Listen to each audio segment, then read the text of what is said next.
Hi, I'm Noel Martinez. I'm currently a senior at Arizona State University. Go Devils! I'm a nutrition and dietetics major, and I'd like to start off today by asking the audience, how many of you know a family member or a loved one that suffers from osteoporosis? I'm willing to bet that that number is quite high.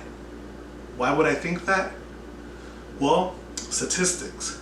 The CDC website reports that 16% of women over the age of 50 are suffering from osteoporosis. That is 4 times the rate of men.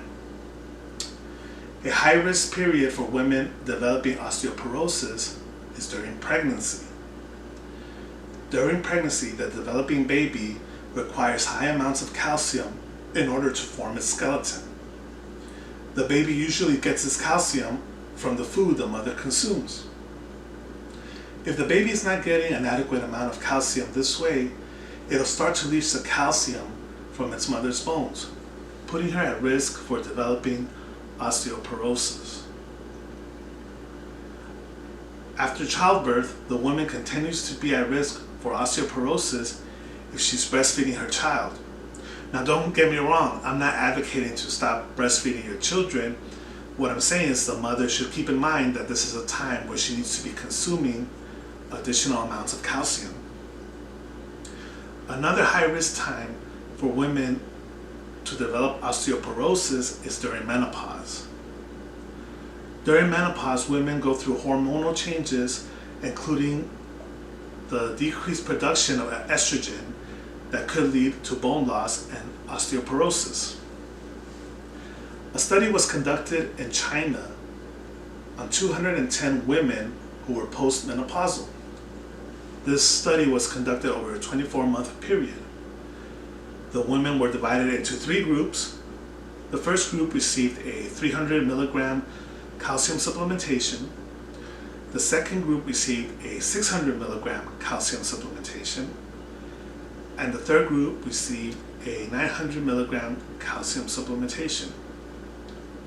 The study found that the women that received 900 milligrams of calcium supplementation, or in other words, the women that received the highest amount of calcium, retained their bone mass density at a higher rate than the other groups.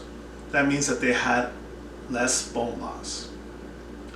Now, what can you do to prevent osteoporosis? Well, prevention is key.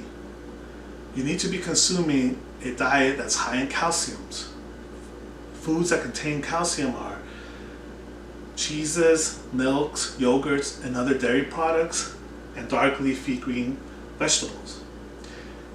If your diet makes it hard for you to consume these types of foods, consider speaking with your doctor about starting a calcium supplementation regimen. You also need to be exercising regularly. Exercise puts stress on the bones and makes the bones stronger to deal with that stress, leading to a decreased risk of calcium supplementation, or rather calcium loss. Now, when you go home today, I want you to think about what we talked today about bone loss.